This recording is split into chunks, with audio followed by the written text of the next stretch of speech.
Warm greetings. Welcome to today's session of Monday Munching and Musing with Women for Water. This session is conducted with the support of Water Resources Council of the Women's Indian Chamber of Commerce and Industry and in collaboration with W4W Foundation and media partner Contribute. My name is Mansi Val Bhargav and I'm currently holding the National President of the Wiki Water Resource Council and also the founder, director of W4W Foundation. We are glad to do this conversation, namely Monday Munching and Musing with Women for Water, we co-equally refer to as Blue Lips. The conversation is aimed to share the worries and the wisdom by the woman for the woman of the woman in the water sector. In here, we hope to learn about the water endeavors of the woman in regular disciplined manner like a master class. Usually we have this session with some seasoned water professionals and also emerging water professionals, and we are now on the 95th session. We would like to close the session at 100 sessions. And the objective of doing this, as I mentioned, is to acknowledge and appreciate the contribution and participation of women in the water sector. From our end, this is part of our proper scientific research, which we are conducting. So the interaction with our guests is usually structured, open-ended questions. However, it is designed in such a way that it is like an interaction. We plan to do two things out of this research. One, of course, doing this YouTube series. So we are live and we will be there on YouTube series. You can watch all our videos before in the YouTube. And two, we would like to actually compile a coffee table book and bring it out again to amplify the work of the women and their contribution. The third, which is kind of an additionality or outcome of this project, which is understood, is that at least there will be more acceptance for women professionals in the water sector. And with this amplification of women in the water sector, we hope that there will be more women who joins the sector and makes the water profession more equal, or it is more equitable in that sense, so that the sufferings that women have in the water crisis is little bit lessened. There is no direct relationship between more women professionals is equal to lesser sufferings of women in the water sector, but there is definitely the male domination in the water sector has a direct relation in the way the women suffer in the water sector when we talk about vulnerable women. To talk about many other things than the water itself, we actually would like to have more discussion on the journey that our women professionals take. We have today two emerging water scholars, and we will be very glad to discuss with them in a very interactive way. So our first guest is Ritika Rajput and second guest is Dr. Shreyasi Bhattacharya. We will have a conversation with both of them together. So welcome, girls, and thank you so much for agreeing to take your time out and also at the end of the year to do this conversation. I am super happy to have you in our 100 sessions. Before I invite you for this conversation, a brief biography of each of our guests today. Ritika Rajput is a water sustainability researcher and a PhD scholar at United Nations University, Tokyo. She has 5 years of experience bringing academia, policy, and field work. And in her PhD, she is studying the political industrial ecology of water and wastewater with focus on the intersectionality of gender, caste, and tourism. And her case study lies in Bodh Gaya. She expertises in urban metabolism, urban political ecology, and sustainable development with a focus on addressing complex urban challenges in developing regions. Her academic journey includes a master's in ecology and environment studies from Nalanda University and urban fellowship from IIHS, Indian Institute of Human Settlements. Our second guest, Dr. Shreyasi Bhattacharya, is an environmental historian specializing in transdisciplinary methods working on the historical context of climate studies. Shreyasi's research emphasizes the importance of historical perspectives in understanding contemporary climate challenges embedded with complex and layered social ecological assemblages. Besides her expertise in historical research, she also works with the ethnographical approach to capture and interpret evolving nature-culture exchanges through innovative visualization techniques. Shreyasi holds a PhD from Indian Institute of Technology, Kharagpur, and Reiki Center for Excellence for the Science of Happiness. Just to add a bit here, Ritika is also soon completing her PhD. Thank you so much, girls, for joining this. And may I request that you just give your consent that you are ready for this interaction. Keep it easy. We will flow like water. I hope you are ready for it. Yes, thank you. Yes, Thank you for inviting us, and we can go ahead. absolutely. Thank you again. Excited for this. Yeah. Thanks. So I will just have a very quick question on an overview on, because you are right now an emerging scholar, a very simple question on when do you feel or how do you feel that this sector belongs to you, when I'm talking about water sector or water allied sector for that matter. The beauty of these series has been that women have come from so different backgrounds, and one thing that binds us together is the water worries or water matters. Do you feel that you can stay in this sector for rest of your life, or you are still exploring possibilities, which is fine? Ritika, we can start with you probably. Sure, I can start with it. Yes. Thank you for this question, because it really gives me a chance to reflect on how I reached here. Yes. And so, talking about this, before talking about water, I would like to talk about why I came into environment, and Yes. that is actually what is Delhi is now suffering. So, I come from a very small village in India, in Western UP, and after my schooling, I went to Delhi for my graduation, and I did chemistry honors. So I was a very science-headed person doing chemistry and mathematics as my major and minor. And in 2000, between 2015 and 18, but if you remember, in 2017 we had great smog. Like it's still on like Wikipedia, you can read about it, like Delhi's great smog, and that almost killed me. Oh. It was like very close death encounter, and at that point, I decided that first, I don't want to stay in something like a gas chamber, and which is unfortunate that we are still having the same It's situation. worsening. And Yes. second, yes, and second, I want to study environment and to understand why we're having these challenges. So that's the two things that I have decided on at that point of time.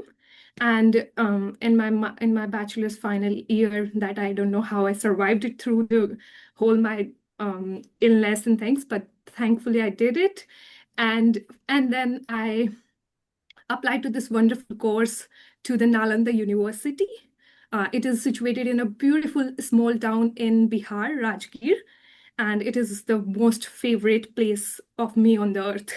And that's where whole my environment journey as well as my rejuvenation journey and connection to the environment as well as later on water begins. So it was first the environment study that inspired me to get into, to understand that sort of domain. And that particular course is a transdisciplinary course. And we studied the hardcore sciences, but also social sciences. And that gave me an opportunity to understand how we think the lived experience of people. I And in think that your journey, voice is breaking in between. Shreyasi, do you think you were hearing her clearly, or her voice is breaking in between? No? Yeah, it's breaking. Yeah, it's oh, breaking. Okay. No, but But we please hear you. continue. Yeah, Please please continue. continue. Yes. We hear you, but I need to inform you. Yeah. Yeah. okay, thank you. So that transdisciplinary course allowed me to understand took my science journey together, but also try to understand the social sciences, and that really took me towards social sciences and get me to understand how people understand what they understand. All that epistemological questions and ontological questions really begin to bother me. And that time we were studying, but I was always in my background, I never knew that I love water. And that's where I exposed to it, because I come from Western UP and we have the whole journey of the Green Revolution. And and and I don't know why, but I did all my assignments on Green Revolution and water intersectionality in my master, looking at different dimensions. And then I realized that, oh, the water is something that I love. And also, and that period of time also, I was also studied this course on urban environment that allow me to look at the understanding the urban, but also specifically the small towns, because in this whole domain of urban studies or water infrastructure, and as a scholar from the Global South, we know that we rarely or barely know what is happening in these small towns. And fortunately, most of us who are emerging scholars come from those small town and small places. Mm. And in that journey, I also came across to Gopa Samantha, and Mm. then she talked to me, and then she inspired me to talk about this small town. And because I had a phone call with her, and she was like, yes, I can go somewhere. I can go Germany, and I can go like any place in the world to teach. But I stay here at Brondman because it's the place where I want to tell that stories. And that inspired me so much. And that's how I ended up situating in Bodh Gaya. And that's where that story of tourism and how tourism impact the local environment, and why don't we talk about those stories, and I need to tell those stories. And that particular inspiration me of telling the stories from where I come from, that really holds me. And water is something I love, and I will be staying there forever because even in my postdoc, still weaving around water and looking around water, that how do people look at it, particularly from the caste perspective, gender perspective, and looking at and bringing it from connecting it to the natural resources, more technical aspect to it. Because now I'm at United Nations University and they want numbers. And if you don't have numbers, you don't consider as, I mean, you're just telling stories. Yes, you How need you back science and story Yeah. So I want to tell those stories powerfully, but I also need to using tell those numbers. numbers. Yeah. So now I learn it here. So I'm a bit equipped now to tell those stories from my place. And I would love to tell all those water stories from small towns from India and from Global South. And I would love to contribute in the water sector from now. Wonderful. And I'm here, I'm actually reading very fondly all of your publications, since I have come to know, because you are also part of Friday Waters Thesis Club. Shreyasi, you were also part of Friday Waters Thesis Club, and I do recall you were about to actually graduate. Just before that, you were invited. Welcome again, and both of you welcome back. Where do you find yourself with the water and Ganga? I know you did a lot of work there. Over to you. Yes.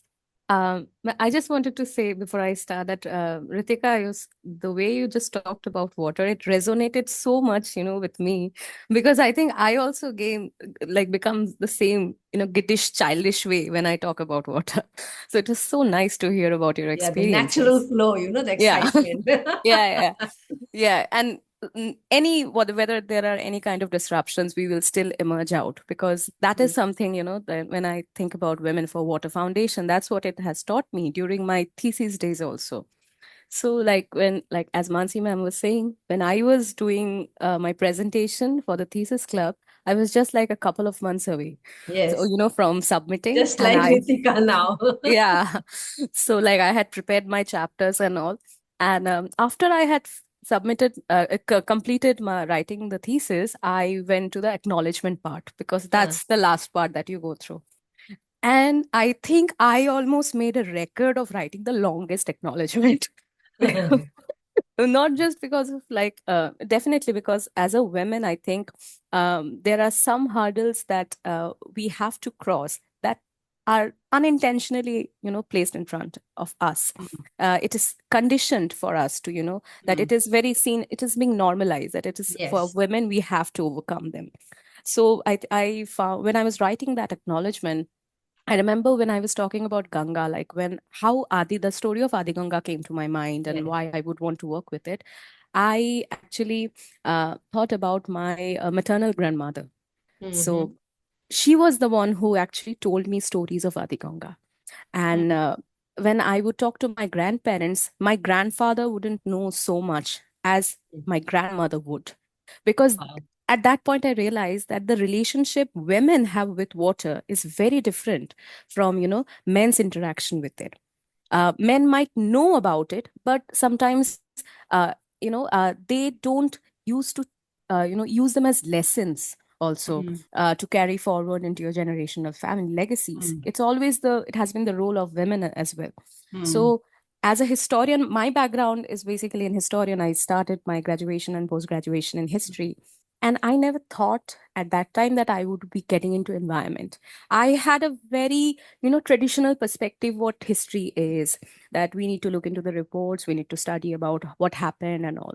But thankfully, I, came in contact with Genia ma'am, my supervisor, her Yes. work. And I think my life changed after that. Mm. Because, her articles on understanding colonial hydrology, hydrosocial perspectives, the urban ecology of water, especially situated in the case study of Kolkata, it actually led me to look into the role that Kolkata has played, in the country's progress, and the ecology of Kolkata has played in the dynamic rise of Kolkata from I had to look at it from a very different perspective. And then it came to my mind that as as Kolkatans, we live basically on waterscapes. Kolkata, we see it as an urban city, but it's crafted out of the swamplands, marshlands. And it's so much, dependent on this riverine, tracks that are flowing within. But yet we take it very, very much for granted. Again, Because like we, like yeah, sun and moon, to be honest. yes, exactly. Because we see it every day. It's like an everyday thing happening out here. We do not realize the importance, the connection that we have, with water, and how important it is to preserve that connection. And when I was working on, Adiganga, I looked into that. And not only on Adiganga, but even like before my doctoral thesis, during my MPhil thesis, I was working on the East Kolkata wetlands of Kolkata. Okay. And yes. So, and they both these waterscapes shared so much history of, colonial, impositions, of changing of apparatuses, and had such different outcomes. Like Adiganga became almost like a forgotten legacy. And the wetlands became a story of Same. resilience. Yes. But it became a story of resilience. So in one city, but so many water routes and such diverse stories.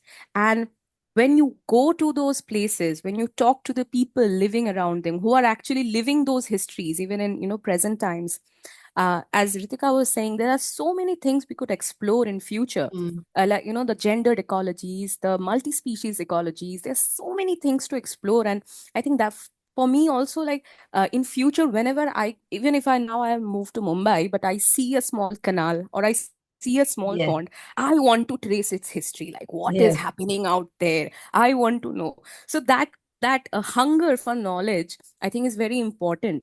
And Yes. I believe, like, for women in this field, I think there are so many possibilities now, especially with the introduction of transdisciplinary methods. Because, Yes. even I'm working with Geniadi and our research team that we often collaborate on, there are so many new, emerging talents that are coming out. And I hope that one day that they could also come here. We are engaging with not only like professionals, but artists, young minds Absolutely. who want to share their stories, their technical expertise, but from a very artistic visual representation.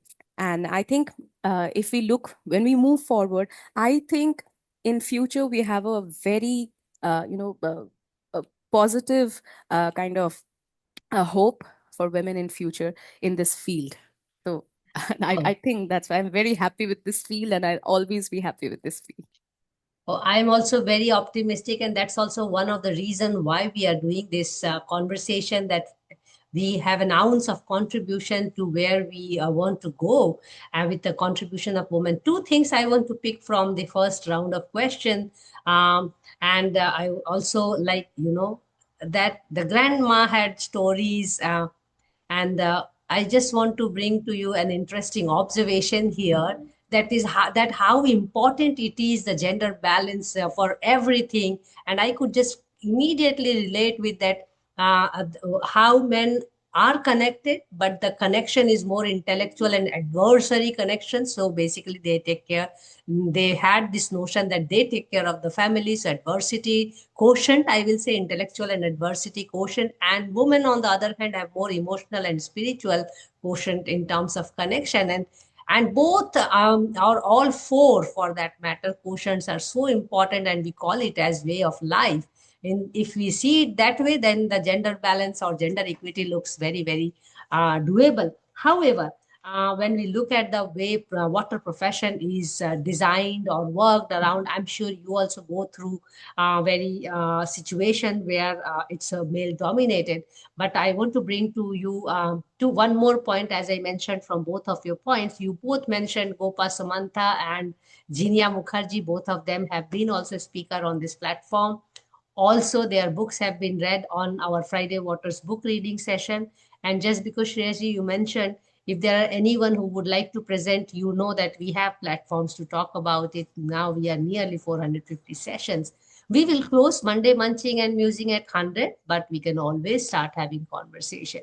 That brings me to the second round of question. As emerging scholars, I'm tweaking the second question, because initially when this research was designed, it was for all seasoned women, so that I get a good meat of contribution as well as their thought process. But then while doing the research, we thought that no, it is important to include the young woman as well. When you have these kind of role models, I'm sure you have more role models as well, or you come across very powerful women or feministic men for that matter. Now, you may notice one thing, or you may actually see that you also want to embrace those things. For 30 years, initial years like yours, I also did not really plan a career in water. It just happened. When I look back, I see, okay, my bachelor's, master's, MPhil, of course, PhD was a conscious choice, and it came very late in life, but everything was around water, around lakes, to be very precise. So, like a lake girl. When you see a woman like Genia or Gopa or other women, strong, very much clear in head how they want to look at the world and how things should be put up, how they encourage you all to do things, and that's the whole purpose at Monday Munching also. Do you really sense that many women, at least in my time, I could sense that we had a tendency to carry a baggage of superwoman. I call it superwoman syndrome, and that to be to really have a perfection in everything, work, office, aspiration, whatever, dream, or of course, your family. It was really a large struggle. And when you read the literature on women in water or any profession, not only water, you see the fallout starts for women in their career when they have a family, and then their responsibility increases, and in a patriarchal society. Where do you think the younger generation stands today in this kind of situation? In our time, we had really no choice. Women have to do everything. And if you are going to go out and work, it is your personal choice, and you have to really do it extra. 30 years, I have many friends like you. I still want to hear from you as part of this session. Where do they stand today? Who wants to go first with this? Maybe Shreya Singh, little bit senior in this case. I think, ma'am, there are two perspectives to this. Sure. I would go to the professional part. Like the challenges of having Dr. Jinia Mukherjee as your mentor is that everybody expects you to be very you Like have all the Jinia. answers. Yeah, you have all the answers. And even I tell Jinia this often, that every time even if I am conversing with someone and they know that I'm the student of Dr. Jinia Mukherjee, I know I am scrutinized from, at that moment. It's like a clone of Jinia. Yeah, exactly. It's gonna happen or not. So, no, but do you feel that Jinia herself is carrying that kind of syndrome? You mean not in a positive sense, not in a negative sense, but we do carry that burden as professionals. I mean, at least I could feel during my early career. You want to be perfect in everything. I have given up all those things now. As an old woman. I won't say it's a burden, but I would say it's a huge responsibility. Because I've learned so much. I think I've learned almost everything from her. How to do research and how to understand the nuances of what is happening, and it is a responsibility to carry that legacy forward. But most importantly, I think she told me this when we first started working together, that before you become a good researcher, be a good human being. Hmm. So if you have that in your mind, then I think a lot of things become easier. It becomes Hmm. easier to converse with people. That Hmm. and when you are conversing, this is also something that I learned from Geniadi. Don't Hmm. get into a very complex headscape. Just be very, I'm not talking about being linear, but Hmm. talk about the complexities in a very unconventional but very Hmm. simple manner so that everybody Hmm. can understand, because Hmm. she and I both are very much against that elitist club that Hmm. we should form. I'm not Hmm. for it. Hmm. That's a professional, I think, responsibility. And I Hmm. think Ritika would always also say that, because I also met Hmm. Gopa ma'am very recently, and she Hmm. was Ha, ha, ha. almost like that everybody writes so difficult things, but Ha. sometimes it's very important to Hmm. talk about what you just want to say. Just say that. Hmm. It will get No complexified going later. round, actually. Yeah. But on the personal front, ma'am, I think it's very important to have a supportive household. Hmm. And I thankfully have that.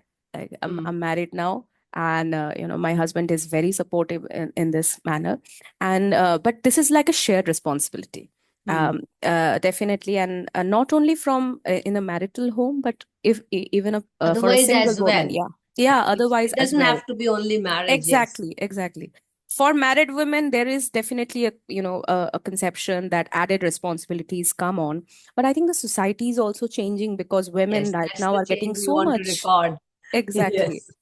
Women right now are exposed to so much knowledge and so much expertise outside. I think that also changes the thought processes. Hmm. But I think not only for us, ma'am, as scholars, if I can like give a short examples like of Hmm. when we go into the field Hmm. and we interact in the field with people, Hmm. I have seen a lot of change in the women we were interacting with, who are Hmm. we were interviewing them. Hmm. Like, you go once or twice, they are not very bothered by it. They only see you as people who just want data.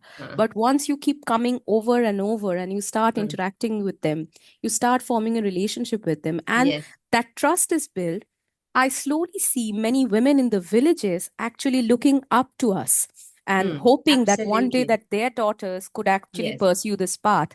And when we Yes. interact with the men from those rural areas, that also shatters a lot of barriers that Yeah. they would They have also had have get before. acceptance. Yes. Exactly. So I think it's a very interactive process also. So Yes. as it's just like women have to fight for their rights, I think sometimes you have to ease into the process as well, because Yes. sometimes the change or the obstacle we see in front of us is a very conventional and normalized thing that has been normalized for over centuries. It just needs some interactions to break in. In some cases, Yes. it has to be very strong. In some cases, it has to be eased into it. So that's my experience of of how women can women would need and what women should do in future for better Yeah. situational understanding of it. Wonderful. Ritika, what's your experience?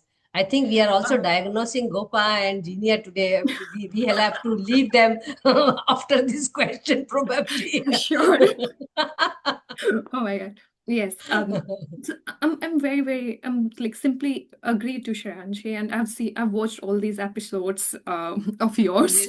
And Oh, nice. and when women It's say really that so nice to hear all of you. I will be very honest to be here. yeah, It is such a privilege for me to really listen to all of you. In this noisy world, listening to some motivated woman has been a pleasure. yeah. So all that resonates with you. Like you hear these wonderful women, and then you're like, yes, this is what I always want to say. But yeah, Yes. I'm completely agree with Shreyanshi, but it's like being on the field is always I love it, absolutely love it, and that's why many of us are in the whole Yes. academy research because we love field. We want to hear these voices, and we want to be the part of that interesting stories. But it's always very very challenging, personally for me to be on the field. Especially in Bihar and UP and Hmm. Delhi, Yes. and it's super super challenging. And if I give you like some of the incidences, because these men, especially the man with certain power, like for example, the man Hmm.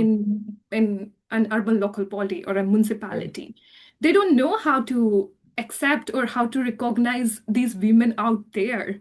You just nailed it, to be honest. I So have faced it so I, many times. I mean, it's so difficult for them to Local, digest yes, that local like, community is okay, but But local oh my authority. God, the community out there, the women, the men, they're okay. They recognize you. As Shreyansi told you, you build a relation. They recognize you, they acknowledge you, and they even aspire to be someone like you. Like they want that certain thing for you. But these men do they have just, it's so difficult for them. Like, just to give an example, like Bodh Gaya Nagar Parishad got 2 women officials. First time, like they are panchayat from the last 25 years, Parishad municipality for the last 25 years. They got 2 women first time officially appointed as a first urban planner and first sanitation officer. And these men, like I think like 25 men in that office, do not know how to react with these Many women. offices did not have women toilets in Yeah, in the past. I mean, Just to yeah. start with very But basic yes, things. and when I entered to the office and to see the dynamics, my dynamics is also very different, but to see their own dynamics was so difficult for me to digest, that how difficult their lives as a women officers. And these are the women who are really working every day on the field, being there every day in the office and in the whole community. That's one thing. But the other incident I would like to share, that I went to a conference in Kuala Lumpur, and there are like people from all elite institutes, and particularly I was interacting with some Indians from IIT Roorkee and all these IIT institutions. And they were like, "Oh, do you have presentations?" I was like, "Yeah." "Oh, you need not to worry. You're a woman, you're beautiful, and you speak English." I I so mumuch relate with all this. Trust me, I have was faced this in my life I as was well. blown. I mean, I'm okay to like be having those interactions in the city offices, because one of the city officers said to me that, "Oh, women from my community, from my village will never go out there. We always keep our women सोने की तिजोरी में." ठीक है? Safe. And that, yeah, Safe एकदम in both सोने की sense. तिजोरी में, and you are, Safe as a and तुम ऐसे ही almirah घूम रही हो, and safe as तुम security. ऐसे ही घूम रही हो, तुम्हारे घर वाले क्या है? I mean, like, you hear all those things, but you're always that, you have that resilience on the field, and you're just like, yeah, you move on with the process, you write it, but you just keep going. But you see those two, you are in the academia, you're at that elite prestige place where also you face certain lot of sort of discrimination. I relate with it. To be honest, more humiliation comes with more peer groups and Yes. similar kind of people. And that has been one of the biggest hurdle to bring gender equity in the profession. Yes. Because you also don't expect those level of with those level of education that they would be moved on, but they don't. No, It's they don't. it's become more difficult and regressive. So being in that process, and you always try to rub down that on the field, in the academia, and it's obviously super challenging. But the girls like me, who come from a very small village in India, whose parents have actually fought the whole relatives and the whole village to teach you to be, where you could, and now they're proud of you. But that comes only because you have a certain support. Of course. Yes, Of and then course. as Shreyansi just mentioned, that you need that support to hold you every day. If you Yes, don't have absolutely. that, and as a researcher, I think it's not very convenient field, because you are not That is considered also not professional. understood. Yeah, I Yeah. know for many, many years, my family members will keep telling me, why don't you do some work? Because it was very difficult for them to understand that the life of a researcher is different than somebody who is employed to go 9 to 5. Yes. You know? Yeah, And you're then not when you're engineer, traveling you're here not and doctor. there. You are a researcher. So if you're Researcher in India has a very different connotation. And I remember when I started my career, it also did not have much respect in the society. So Yeah. you really have to cross the stage of researcher to call yourself, or others call you scientist, and social science or social scientist also is something emerging as an accepted idea in the society. Yeah. Scientist for us was more natural science, technical science. Now slowly we are getting more acceptance about social scientists. I so much relate with both of you what you're saying. But one important thing I picked from this round of question is, as you said, that when we are on the field, which is also one of the reasons why we find less women in the water sector, because the idea is that water requires more technical know-how or more field work, which also keeps women away. But then otherwise also there are very few water institutions, and all of us are actually not educated in water. We happen to find water as our topics.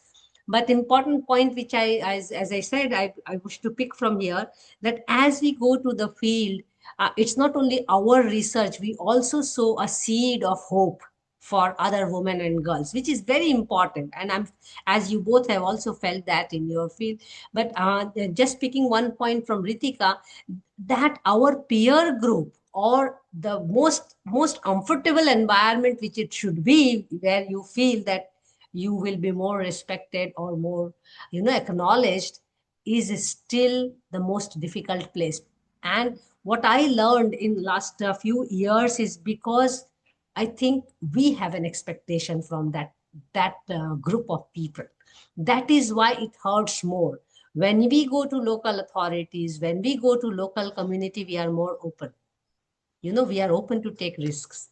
We are open to take humiliation or any kind of, or good things or bad things. But when you are in your peer group of people, you expect some level of understanding or respect. However, patriarchy is a disease, and it does not go with education. And just to bring a lighter note here, actually I have been suggested by people that I should run a series on men in water. So let's see.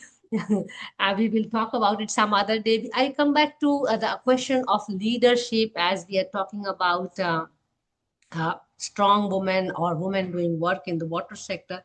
What is your idea of women leadership? And it is, of course, we're talking about water and around water, but do you think that when we have a world standard of one woman in 5 water professionals, and in India, it even fares less than 1 in 10 women professional in the water sector. Given that situation, of course, the ministry, the bureaucracy, the government organizations, as Ritika, you also mentioned, the first 2 women there, it is going to take time. Having said that, at least through this series, we have found some wonderful women, but it is important to understand how the younger generation like you look at leadership. What is leadership for you, and how do you think women can make up to the leadership positions more? Especially, of course, I'm talking about the water sector, but as it's a pan sector problem in India. It's not only water. We are just discussing water. Maybe we go to Shreyasi again. Yeah.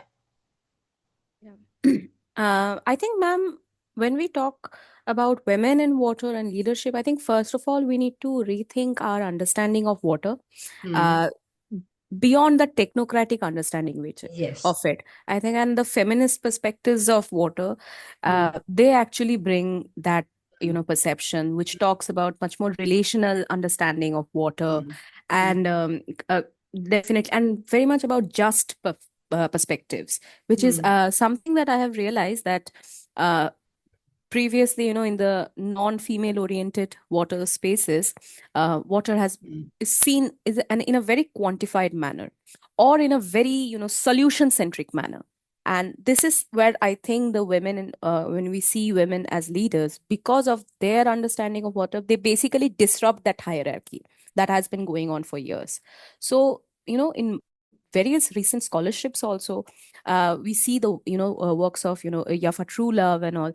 They have done so much wonderful frameworking of how gendered ecologies, queer ecology, and it shows that how water is not just it's just not an element that can be dissected, but it holds a variety of world possibilities.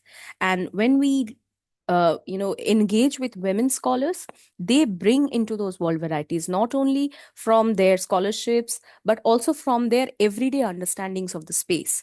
So that is, I think, very important. And bringing to I think, ma'am, the previous question also that you had when we are talking about the challenges of women being in water, it is also sometimes, there is an advantage to being women also, because in the field, the women there, they open up to us much more Yes. than our male Gather counterparts. more. You gather more. Much more.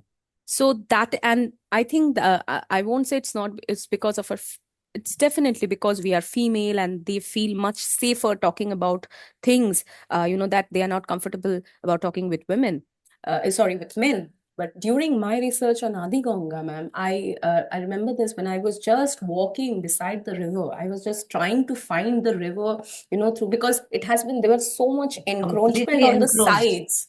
And there are houses built. So I was trying to track it. I was trying to track the continuous flow, the disruptions through the bylanes and all.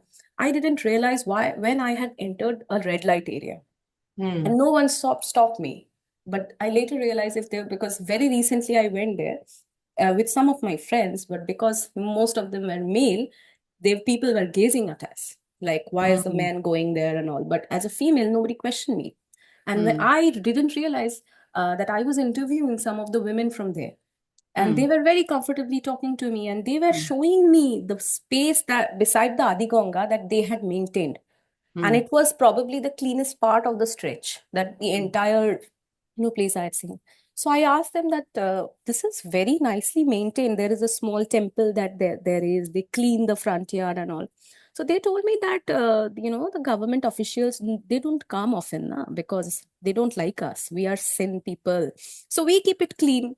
And then that lady, she told me that people think that we are the ones who are committing the sins, but this is the river that you call your mother, and you are polluting it every day. So I am the sinner. So that question, it shows the power, the agency, they have over the shared ecological connections, in the water spaces.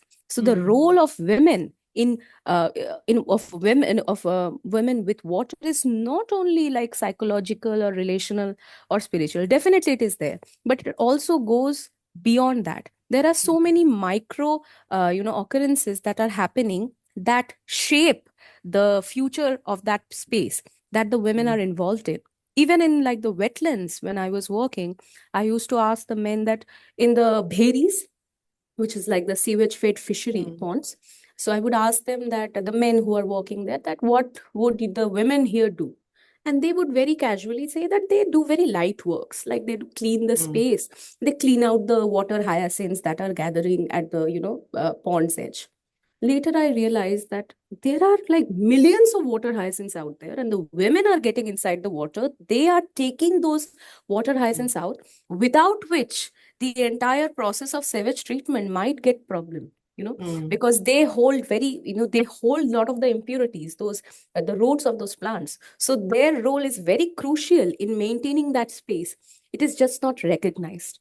So it is already there. So it's not like we are creating the agency, whether in professional area or in the everyday happenings. That agency is already there. We need to It is recognize. there. Yes, it's Yeah, just a bit of yes. recognition. Yeah. You actually remind me 2 years ago when we applied for Wiki Water Resource Council's presence in the World Water Week with the CV. We had the same argument that it's not that women professionals are not there in the water sector. They are there. Two things are happening because based on which we started this research, by the way. A, that women are not documenting their own story, not the story what they study. So not many women come to know that there are women professionals, and not many men also get that acceptance of having women professional as a peer group, and not new women are joining. Because then when I started my career, I had no role model beyond Vandana Shiva, Medha Patkar and Sunita Narayan, full stop, when I started.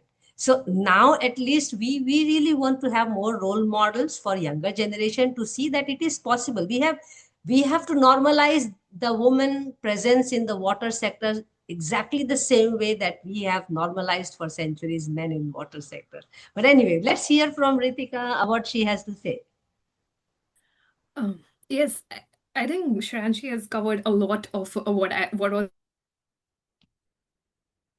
in my head, especially like especially your positionality as a woman on the field with the women is so different, and you hear a lot of stories that generally just you can't expect someone like a male to hear about it. So in that way, you have a lot of advantage. And I've seen that in my field, and I recognize that as my positionality.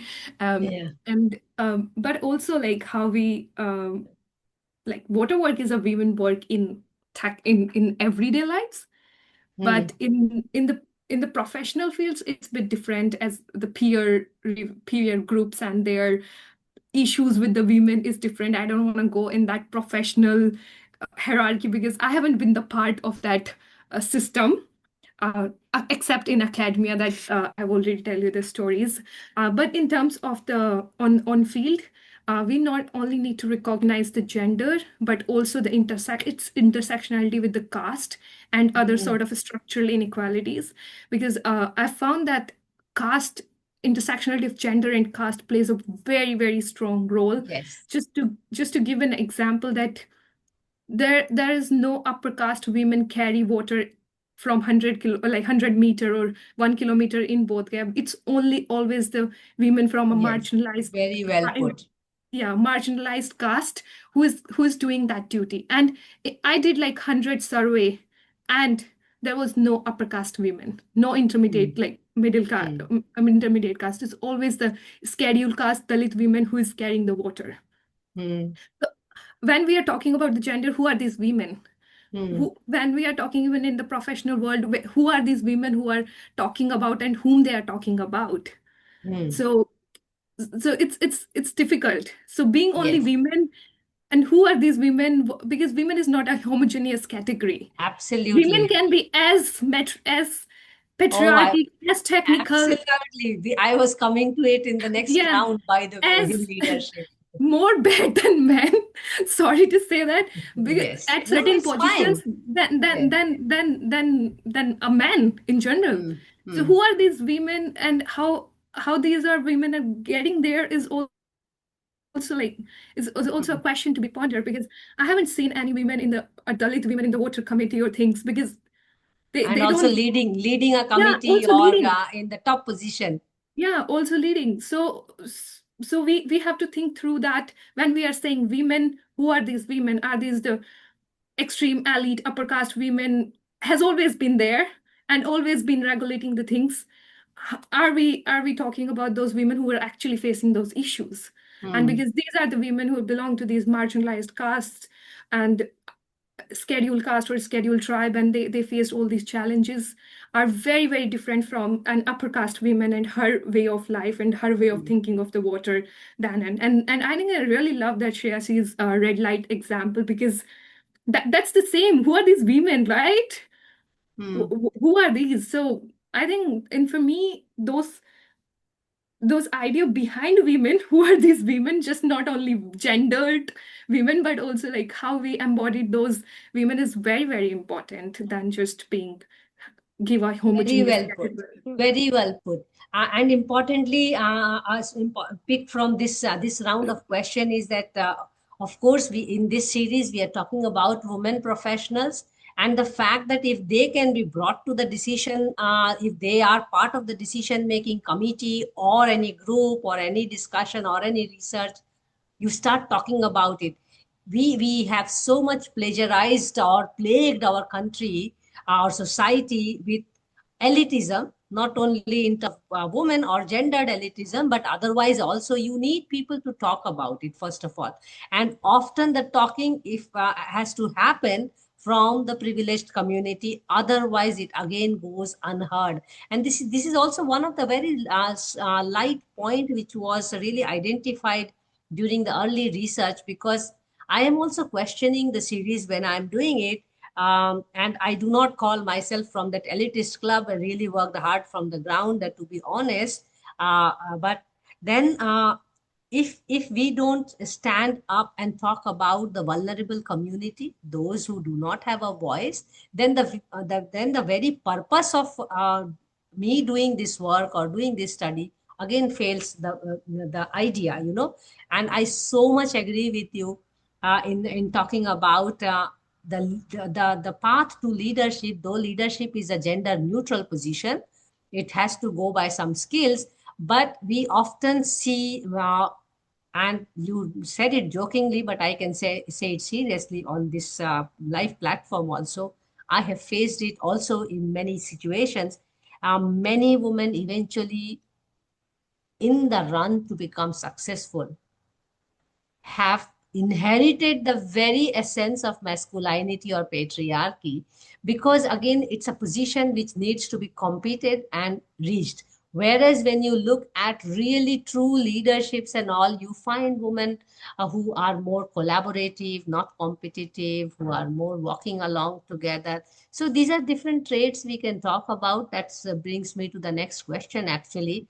In your idea of a leader, who can be a leader? Because when we are talking about women leadership, I am looking at a simple mathematics, that if there are more women in the base of the pyramid, because leadership is a pyramidal position, and it should be by the skill, which does not happen because women takes a longer route to reach that top position, let's say in an organization or in a setting or in a committee, as compared to men. More hurdles, more skepticism, less room for errors as compared to men, and all those things are there. Having said that, I'm sure the younger generation also has certain ideas of who a good leader is, irrespective of gender for that matter.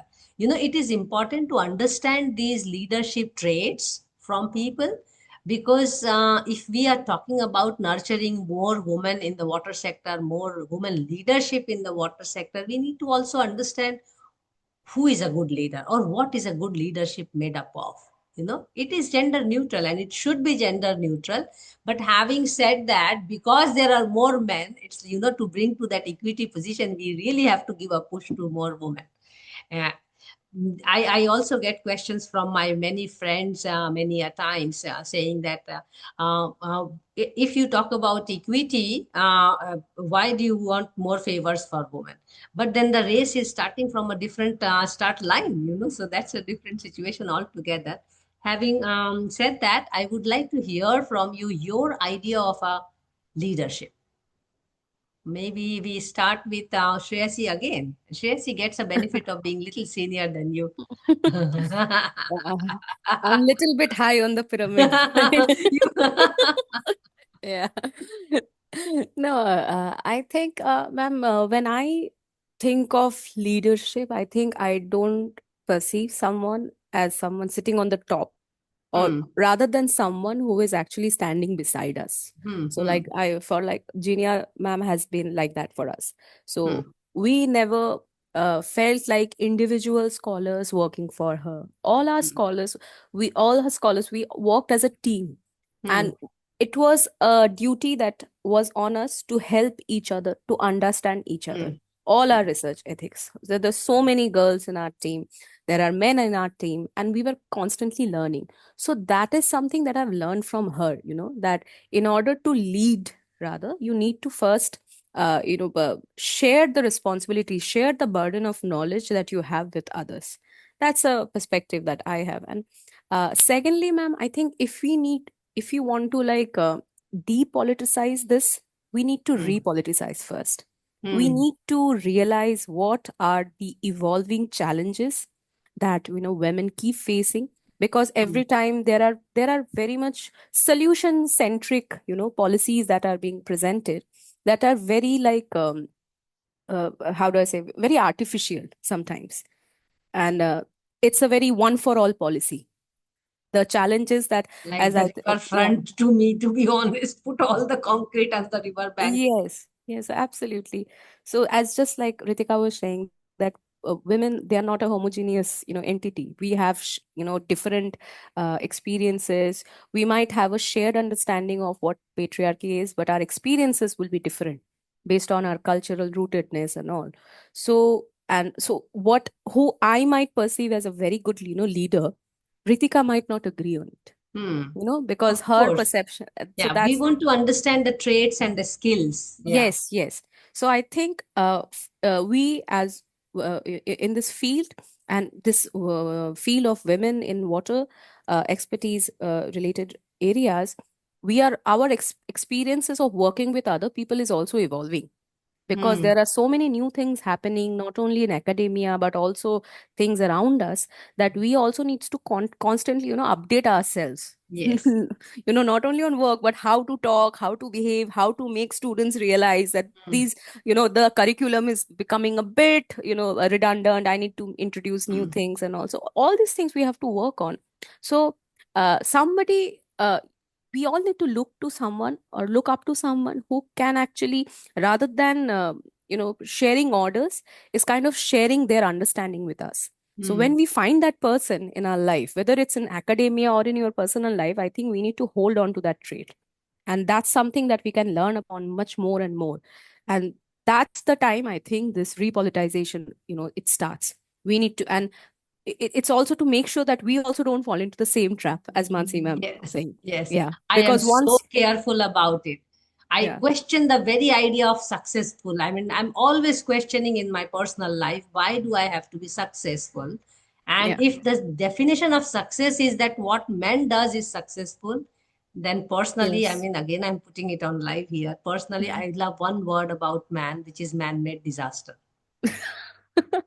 To be honest, that I'm Yeah. not going to change, at least what we are facing in the water Yes, yes. sector and climate sector.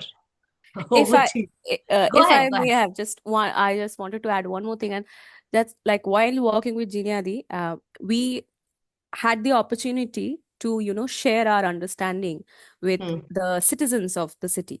We were working on certain projects. So there was a project that was sponsored by SMOOS, which is the Spatial Methods for Urban Sustainability Center, and they engage in a lot of transdisciplinary research and methods and all. And as part of that research, we were supposed to select school students from marginalized communities in the East Kolkata wetlands. And we were supposed to teach them how to do ethnography, how to interview people and all.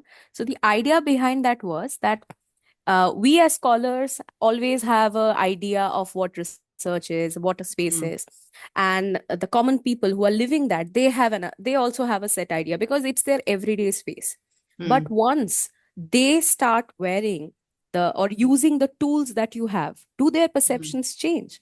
And we actually selected the school students from there, who were mostly, they were majorly girl students, but there were boys as well. And when I'm talking about this, because in this question, ma'am, because this was the opportunity we had to not think of ourselves as experts. We were just like collaborators with this young, these teenagers. And we taught them how to do ethnography, how to, do field interviews, how to observe and all. And those kids, they picked it up so quickly. We were amazed by it. And at the end of that project, they were supposed to share with us their perception of how their everyday space has changed. And they shared with us through a very lively play, a drama play that they were doing, where they had taken the role of all the non-human agents in the East Kolkata wetlands. Some became the coliform bacteria, who is the omnipresent presence out there, the reason for all that sewage treatment is happening. One is a crow from the city who has just trying to find shelter in the wetlands, and everybody is like very irritated that this is a city dweller and we don't want him here. And the wetlanders were there were fish, there was a tree, there was a fox, who were so irritated at that crow because they perceived him as the enemy coming from outside. But then the coliform bacteria came and reminded them of the interconnectedness between the city and all. And they acted out this play and created a Potochitro, a beautiful Potochitro that they had created, that showed this continued story of, shared history that the city and wetlands have. And they had designed masks for themselves. But I realized that when we were teaching them how to do the ethnographic methods and all, they were listening, they were quickly taking it up. But once the agency was given up to them, that this is your duty to show to people around you, and this was actually shown to very, elite schools, in front of very elite school students from Kolkata, who enjoyed it so much because it was, spoken in a very simple but meaningful manner. So I think the students became those leaders that day. Mm-hmm. And that shows, so when we are talking about leadership, so as you said, ma'am, it's a very, non-gendered term. It shows that once you give people the agency to realize their potential, I think they can break any barrier they want. Absolutely. Absolutely. Yeah. Yeah. Ritika, your idea of leadership, some skills, some traits. Obviously, very inspiring story, Shreyanshi. I mean, it's absolutely lovely. I really enjoyed listening. Yeah, I was also very happily I was listening like, to the wow, story this is without realizing that I also have to keep the time constraint in the session. Go ahead. Go ahead. I have yeah. just very simple questions after Yeah, this. I think I have a very simple answer to this is in one of my psychology class, because we had in Jamia Millia Islamia, you can take any course. Even I was majoring chemistry, but you can take any course. I took psychology. And my professor was an amazing woman, and she told we were studying leadership in that course, and I was talking about something about empowerment. And she was like, you know what is empowerment? I was like, I was telling something, babbling around the things, but she held me on and she said that it's something when it's not about like pushing someone and asking them to do You're something. giving somebody. Yes, Yeah. I hear it. Yeah. Woman empowerment is the most used word Yes, for yes. leadership. Yeah. I It just is. don't understand it. Yeah. So she was like, it's not what they say with the women empowerment and these empowerment means that you have given the person enough agency, and I love this word, agency, and the ability to do what they can do is the empowerment. And I think that's the gist. That's the gist of the leadership. If you can cultivate and inculcate those abilities and agency in people, and you have that sort of shared knowledge and shared responsibilities, I think that's the leader what I looked up for. And I have such wonderful people in my life whom I looked up, like for example Gautam Bhan from IIHS. He's an amazing, like for example Gautam Bhan from IIHS. He's that one of that amazing human being with whom you feel like you are the part of his life, and you are you and he's there, he's at the top. He writes all these books and you read, and he also teaches you, but with him you have this shared life Absolutely, very well with you. put. And I think that's and it help you to get that give you that positionality, that agency, and I think that's the leadership. Yeah, very well put. We ask this question for two primary reasons. One is that there are certain traits which are inherent in a person as a leadership trait. You are in a setting, you immediately start taking responsibilities or something. And there are certain skill sets which are required to be nurtured. So that is why this question becomes important, because that brings me to the next question actually, and we will quickly take it. Very short answers, please, because these conversations are always interesting. As I can see, you are enjoying, and same, I'm enjoying too. The previous question is linked to the next question, and that's where we want to understand one part is that some skill sets can be nurtured, and many leadership programs like that. But other than that, there are also many associations and networks where women are part of. Vicky Water Resource Council is one such network which was formed. We are now more than 100 members there. And as a national president, I thought the least work I can do, or a small contribution while I am here, is to have this congregation of women and also hear them out. Because when we formed the council, it's now 4 years old with me leading it. I hardly knew 4 or 5 women in the council, and that grew to now more than 120 people. And the session is also nearly 100, but nearly 120 women have spoken. I wish to understand from you, how do you people see the role of councils, networks, or associations? Are you part of any? And do you think there is something get and give from it? Do you have any experience of being part of an associations? What's your take on these kind of networks or platforms? Can I? Go ahead. Yes. I think I feel super lucky to be the part of that, WhatsApp group. Hello? That's a Yeah, little I group. think Yes, yes, we hear you. yeah, Yeah. and it's you have like the best people of the water in that group, let me tell you. The people I Yes, cite in my work are all there. yes. That's the whole So idea. It's a water bank. yeah, so It's a water yeah, bank. It's not a yeah. WhatsApp So group thank alone. you for Yes, so thank you for putting it together. But also, I was wondering, like, because other day I was looking for some networks, and I want to be the part of some youth network where we can talk about water. So I didn't get anyone from India, but I'm technically a part of Nepal water group from IWA, Okay. youth network group, because India has no network, water network. India has IWA. Yes. IWA, but not very active. I couldn't find them. So Philippines has one. Like there are some very active groups. I'm part of some of them, some of those groups. Um, but yeah, that would be interesting if we can have a cute youth wing to the wiki where we can We, all we be do the have lot of youth council, Ritika, just that you know. So most of the Wiki Water Resource Council women are already interviewed here, and the young yes, people are, of course, always put as clubbed together so that we have better conversation also. And because you are not part of the group, after the conversation, we are going to send you invitation if you wish to be part of the group. That's yeah, a sure, process that is also a silent or a subtle way of increasing the council membership. So yes. it's and any council or network is good when you give and get.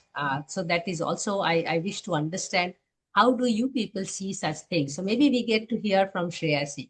Yeah. Yes, ma'am. So I think I agree with Ritika, absolutely. The group you had created, it's so tremendously helpful for us, to not only engage with scholars and, women professionals, across the country, but this is especially important, as Ritika was saying, it's very difficult to find some group that, is very much concentrated on South Asian waters. Because our demography, it's so different. Our geomorphology is so different. I think we need to have more organizations working on this, especially. I am not part of any other groups as such, but there is a huge network that we often work with as part of research collaborations, from outside India as well. But I think definitely if a group, a youth wing especially, it can be created, that is definitely, but with mentors, that we have had, it would be very beneficial for future Yes. women scholars as well to learn, because we can share our understandings, our methods, and we can learn Yes. from the youngsters as well, because there are so Yes. many new approaches also that are coming up on visual methodologies which can be very useful in working on water.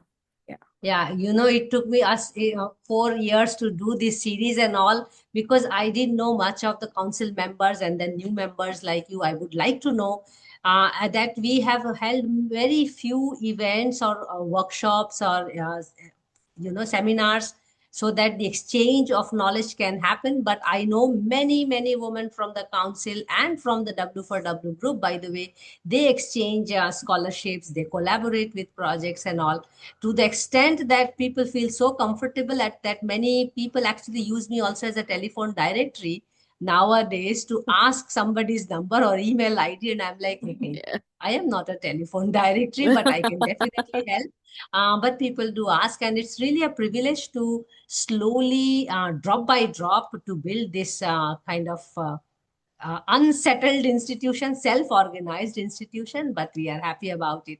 That brings me to the last question of today, and it's about your message to the younger generation. And please split it into two parts. And the first part will be on why do you think we need more women in the water sector? That's first part. We want to use this as a snippet for promotion. And the second part is what simple behavioral change we should bring in our everyday life so that women are more comfortable working in the peer group or in the water sector. So both message are, of course, for all genders, not limited to any particular gender. We can start with Shreyasi probably now, seniority last time. Yeah. I think, ma'am, if you're like why women should be in this field or what they should look forward to this field is, as I think this is something that I was talking about in previous specs as well, that the perception that women bring, when we think about water, it's very much needed to demasculinize the idea of water. Yes. To look beyond is very technocratic perceptions. And just like, previously the deviations between natural science and social science, it used to be so concretized that natural scientists were seen as more senior and respected ones, and social scientists were not taken seriously. Well, the world is changing, the time is changing, and now we both realize that we need to work together. So when we think of the gender dimensions of water research, it is very much important to have women and men both working together, because Absolutely. it is it's a necessity, it's a pivotal necessity to understand and recognize the challenges of water from both these perspectives.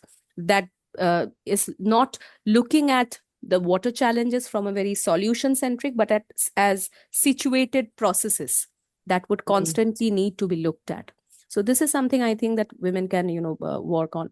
And I think what they should look forward to is, and what we can do to make them feel comfortable is, first of all, it might sound very bad, but I was lucky, very lucky, to get a mentor like Dr. Jinia Mukherjee.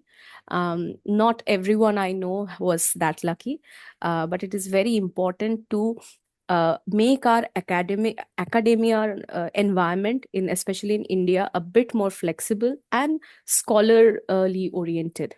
I think that is very much important. It is very important to give the students, that space to read, to learn, rather than putting them on a schedule and just learning things like, in a very robotic manner. Machine learning. Yeah, that doesn't help research. In order to have critical reflections, you have to give them the time to reflect. And let them engage with people, let them talk to people, let them get out into the field. I think that kind of, I think we need to work more on how that academic environment can be changed. Something for me, I think that's the only thing, because I won't say that everything is fine in the West, but the certain situations are much better there. From my perspective, I think Ritika can reflect on this much better, because she's working outside also, and her perceptions of it. Yeah. Thank you. I'm very much situated in Asia and in Japan, one of the most patriarchic society in the Yes. world. Same as India. So we are at a very difficult place. So talking about why do we need more women in water? Because we are here and we are going to fight for it. And we are going to fight for the last. We need to think through the system. We need to revise all our approaches.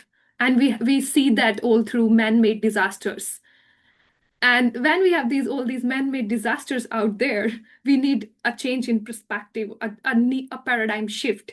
And I think women can bring that paradigm shift into the whole system processes, not only in the water sector, but also in the other sectors. That's where we need more women, more voices, more heterogeneous, varied from different part of the strata of the society. We need to listen all those voices, and I think women could be one of the facilitator through that process. So I strongly believe in the power of women, and to decolonize, to demasculinize, reverse all those damages. We need women in the field, in the pyramid of the leadership, and we need to recognize, acknowledge their work. And I think that's also the peer we talked about, but I think that's also be a good start where our peers can understand us in a far better way than what they exactly do right now. So I think that's one thing. And in terms of the behavior change, that's the one thing that I want to recommend, that the people who are educated and who have certain agencies and power, if they begin to reverse their patriarchic and question their patriarchic mindset, I think it's too much I'm asking for, but I think as we are the women in the field and in the system, we can also bring some changes from our end. We can be the those amazing mentors like Professor Mukherjee or Professor Gopasumantha, who can hold on the new generation and inspire the others and get inspired from, like, we are getting inspired from them. So I think that it's doable.